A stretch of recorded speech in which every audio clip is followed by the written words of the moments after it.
Vaillants guerriers, vaillants héros, peuple de la maison des dieux, à nouveau, nous sommes dans la joie de savoir que vous êtes avec nous.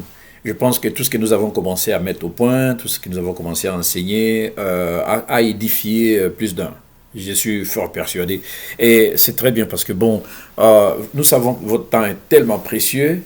Et si tout du moins nous permettons de faire ce que nous sommes en train de faire, nous savons que nous ne pourrons pas le faire pour des prunes sans for granted. Nous ne pouvons pas prendre ceci comme quelque chose de gratuit ou d'acquis pour en abuser. Et si nous avons ne serait-ce qu'une minute pour partager avec vous, parce que nous savons que la parole que nous communiquons, elle apporte vie. Vous voyez, la parole de Dieu, c'est vie et esprit. Donc nous sommes en train de communiquer la vie à quelqu'un. Alors nous allons attaquer avec la dernière partie de notre étude concernant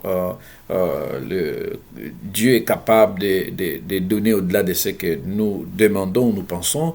Et ici, nous sommes en train de nous inspirer de l'étude du tabernacle. Aujourd'hui, ce sera réellement la troisième partie, la troisième et la dernière partie du tabernacle, tout du moins pour cette étape.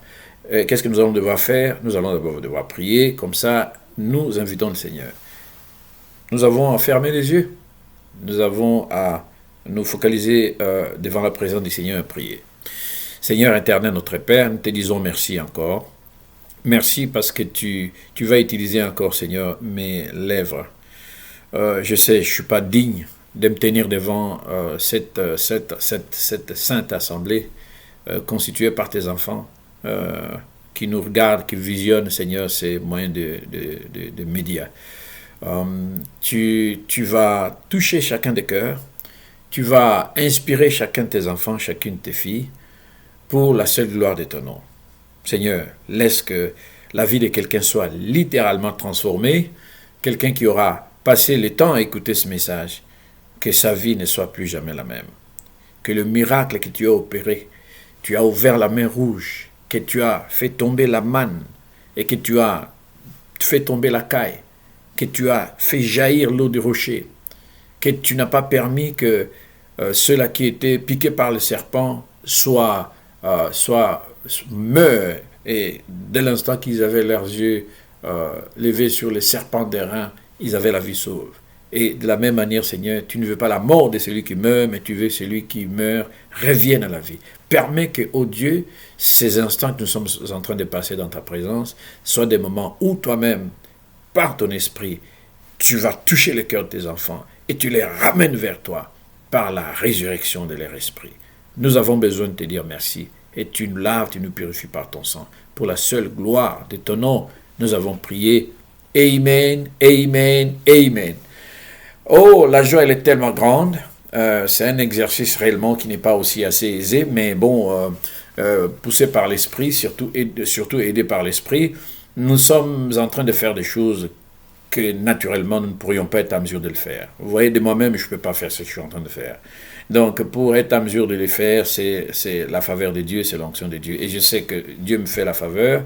Il a en fait autant à ses enfants qui ont été oints par lui pour partager. J'essaie de faire ma part et je suis persuadé que quelqu'un va encore richement être béni.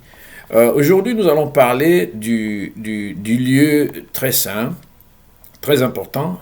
Comme je venais de l'annoncer, c'est la dernière partie de notre étude. Mais avant de parler du lieu saint, je vais juste faire un petit rappel pour vous dire que souvent quelqu'un peut se poser la question, peut me poser la question, pasteur, mais c'est quoi finalement la louange ou l'adoration? Je vais dire à quelqu'un ce qui suit. Si la louange est initiée par nous, vous voyez, pensez au parvis, si la louange est initiée par nous, l'adoration, quant à elle, c'est la réponse de Dieu. Nous savons quand est-ce que nous commençons, et nous ne savons pas à quel moment Dieu va prendre la relève. Vous voyez? Donc, l'adoration ne peut pas être générée par nous, en fait. Cela dépend complètement de Dieu. C'est pour ça que vous allez voir, vous commencez à... Vous savez quand est-ce que vous rentrez dans l'église ou dans votre maison, vous commencez à louer le Seigneur, et hop, du coup, vous sentez que vous n'êtes plus le même. Alors, je pourrais encore dire ceci. Si la louange est quelque chose que nous faisons, vous voyez, mais l'adoration, quant à elle, est quelque chose que Dieu libère. Très important de faire la distinction. Tu ne sais pas faire la distinction, C'est difficile d'évoluer dans les choses de l'esprit.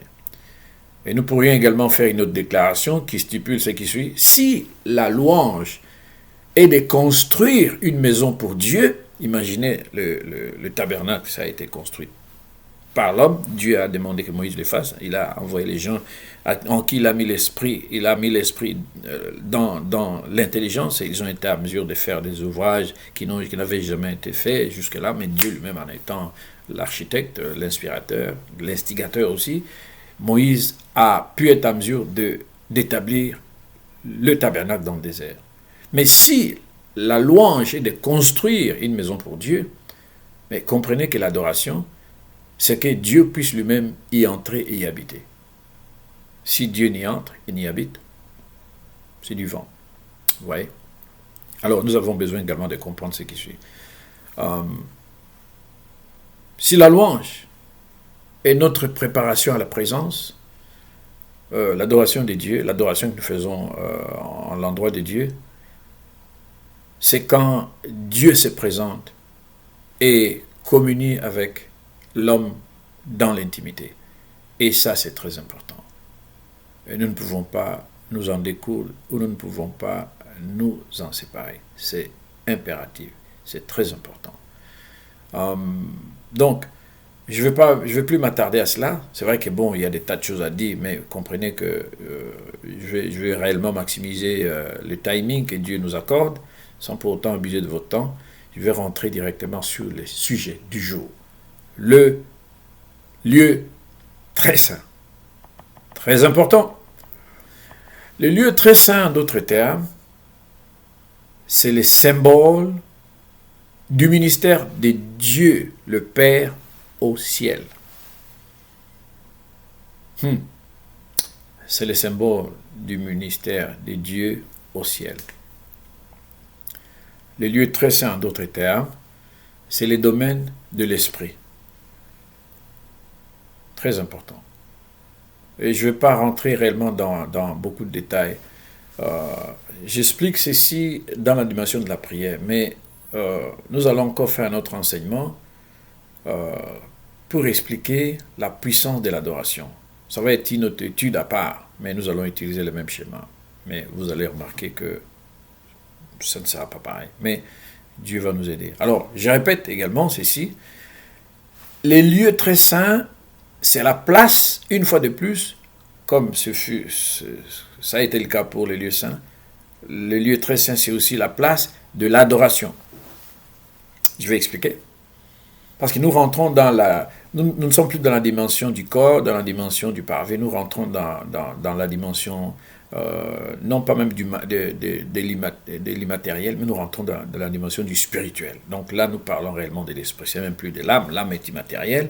L'homme meurt, écoutez, la chair, le corps, il va pourrir, mais l'esprit et l'âme vont rentrer vers Dieu. C'est la partie matérielle. Donc, ici aussi, il y a cette partie de l'esprit qui est aussi le lieu où nous faisons notre adoration. Très important. Aussi, pareil que nous l'avons déclaré dans le lieu saint, les lieux très saints aussi, c'est les lieux de fellowship, les lieux de l'association. Nous développons une amitié ou une camaraderie d'égal à égal avec Dieu, avec l'Esprit de Dieu, avec le Père. Ça, c'est très important. Nous sommes de la même famille. Nous récupérons l'image de la création, nous avons la même image, nous avons la même nature de Dieu. La partie esprit croise les géniteurs de cet esprit, donc nous sommes en relation. Et le troisième élément que nous avons besoin de comprendre, de connaître, les lieux très saints, c'est les lieux de la communion avec Dieu. Communion, c'est différent. Au lieu saint, c'était les lieux de la révélation, je ne vais plus y revenir, mais les lieux très saints, c'est les lieux de la communion. Nous avons besoin de comprendre ceci. Donc, il y a le corps, l'âme et l'esprit. L'esprit de l'homme, c'est les lieux de la communion. Alors, pour vous donner une image, vous voyez, c'est les lieux de la demeure de Dieu. C'est le psaume 91. Celui qui demeure à l'abri du Très-Haut repose à l'ombre du Tout-Puissant. Celui qui demeure à l'abri du Très-Haut repose. C'est-à-dire, demeurer. Vous demeurez là, c'est pas que vous y allez de temps en temps. Vous demeurez, c'est-à-dire, votre domicile, ça devient là. Votre résidence, ça devient là. Vos clics, vos claques, c'est pas dans la rue, ce n'est pas quelque part, c'est là que vous dormez.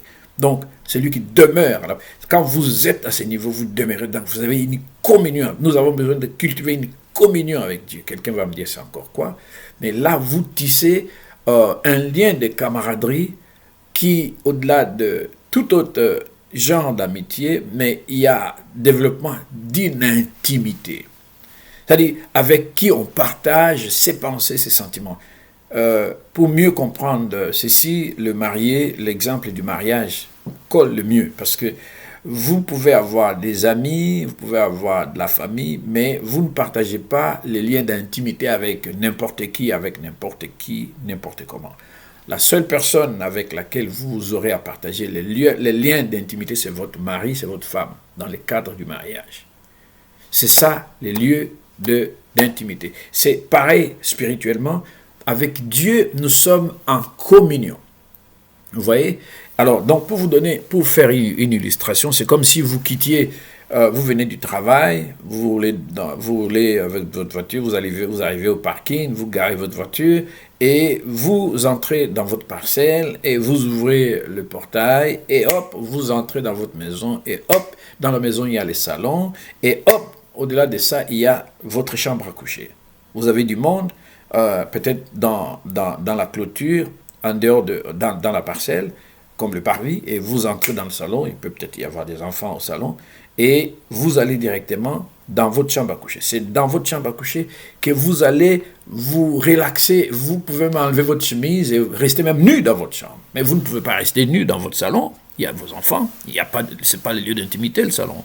C'est pas au parvis là loin que vous allez vous déshabiller. Sinon les gens ils vont dire mais celui-là là, il a perdu la tête. Mais vous serez à l'aise de le faire là lorsque vous serez dans votre chambre.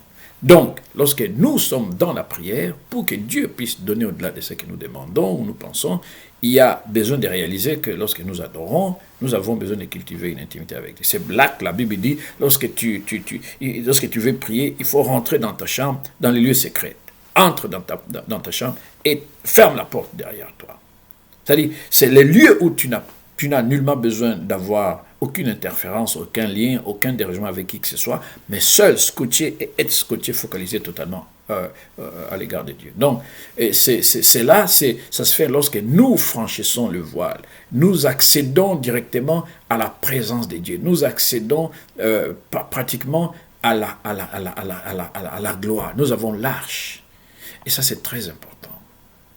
Très important. Et je vous dis, c'est très important. Et j'insisterai encore, c'est très important. Et je vais encore réinsister davantage, c'est très important. Donc, qu'est-ce qu'il y a ici? Vous allez voir qu'il y a, comment on appelle ça? Il y a une transition, c'est-à-dire la transition de l'âme à l'esprit. Vous voyez? C'est une transition, c'est-à-dire il y a un shifting. C'est-à-dire vous allez vous retrouver que vous êtes en train de shifter, vous êtes en train de naviguer d'un domaine vers un autre domaine. Domaine de l'âme, immatériel toujours bien évidemment, mais vous passez du domaine de l'exaltation au domaine de la réjouissance. Je ne suis pas en train de vous troubler avec des mots, mais c'est biblique ce que je suis en train de vous dire.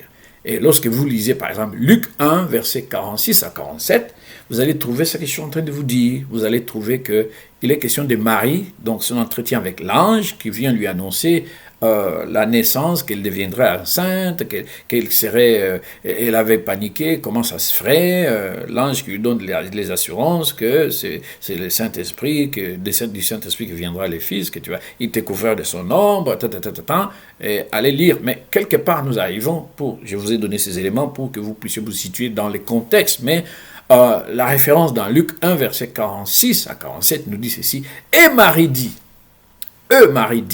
Marie, il est question de la mère de Jésus. Elle dit, mon âme exalte le Seigneur.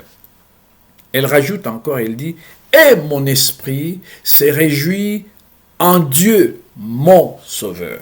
Waouh, quelle déclaration. Mon âme exalte. Là, vous voyez, elle met en avant-plan le deuxième compartiment qui est son âme. elle parle également du troisième compartiment qui est son esprit. Son âme, elle fait quoi?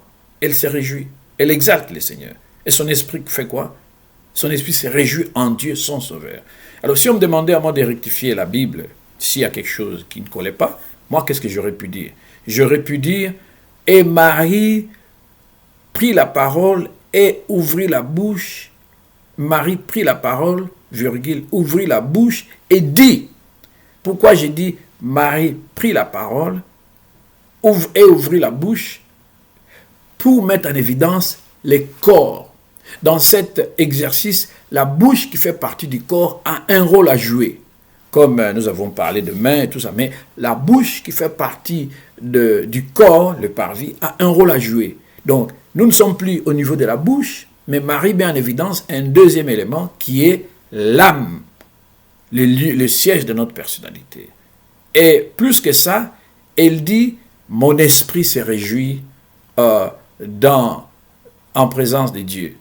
Alors, donc, vous comprenez ici que Marie est en train de mettre en évidence des éléments surnaturels, spirituels, qui sont indispensables pour notre compréhension et notre croissance avec le Seigneur. Alors, qu'est-ce que j'aimerais dire ici? Je vais devoir simplement faire un commentaire pour m'arrêter et vous donner une pause, simplement vous dire que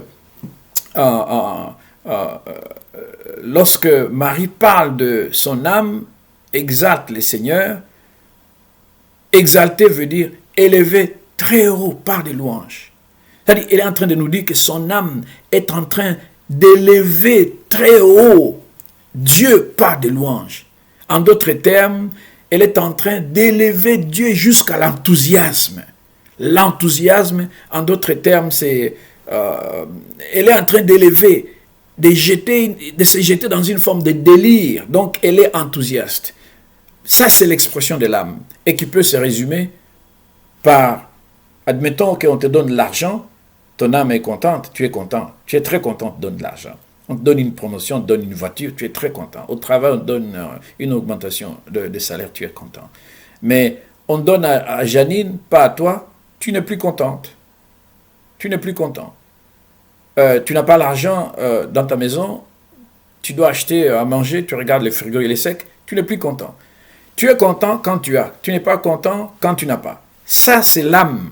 Mais on n'est plus, ici Marie est en train de parler de l'âme, mais plus que ça, parce que l'âme va t'amener jusqu'à un certain degré d'enthousiasme. Mais l'enthousiasme, ça peut être ballotté par le fait que tu es ou tu n'es pas la chose. Mais ce qui est permanent, ce n'est plus la réjouissance. Elle dit, ce n'est plus l'enthousiasme. Marie dit, et mon esprit se réjouit. Il est question de la réjouissance. Il est question de la joie qui ne vient pas par les choses matérielles du monde. Il est question de la joie qui vient de l'esprit. C'est le fruit de l'esprit lorsqu'on parle de la joie. Et ça, même si tu n'as rien, tu es dans la joie. Même si on te jette dans la fournaise, tu es dans la joie. Même si on te jette dans la prison, tu es dans la joie. Ça, ce n'est pas quelque chose qui dépend des événements, de lieu, de temps, de quoi que ce soit. Mais ça dépend de Dieu. Si tu es scotché, tu reconnais Dieu, ton esprit se réjouit de la présence. Ton esprit se réjouit. C'est-à-dire, ça éprouve du plaisir, ça éprouve une vive satisfaction, une satisfaction intense qui t'amène jusqu'à un... C'est comme quand l'apôtre Paul parle du troisième ciel, il était comme transporté en extase. Il ne sait pas si c'est dans son esprit. C'est à ce niveau d'adoration, tu arrives au firmament de la gloire, tu arrives à la sommité de l'excellence. Et là, ce n'est pas la chair, ce n'est pas l'âme, c'est l'esprit qui t'amène à ce niveau. Je ne sais pas si quelqu'un est en train de comprendre. Et ça, c'est les shifting que nous avons besoin de comprendre. Lorsque tu arrives à ce niveau, c'est là que quand on mesure les os dans Ézéchiel, on mesure les os, c'est au niveau des chevilles, au niveau des genoux, au niveau de la hanche. Et quand on arrive à mesurer, on trouve que, en tout cas, il doit être inondé, mais maintenant, il ne peut plus tenir. Qu'est-ce qu'il fait pour qu'il se maintienne? Il doit nager. Quand tu arrives au niveau de la nage, c'est à ce niveau de réjouissance, c'est-à-dire Tu ne conjugues plus les efforts de marcher, mais c'est l'eau qui te prend. C'est comme si Dieu lui-même te portait dans ses bras. C'est comme si tu étais comme un astronaute qu'on lance dans l'espace, dans la station spatiale, où il n'y a plus de pesanteur. Maintenant, la loi de la gravité ne joue plus dans les eaux.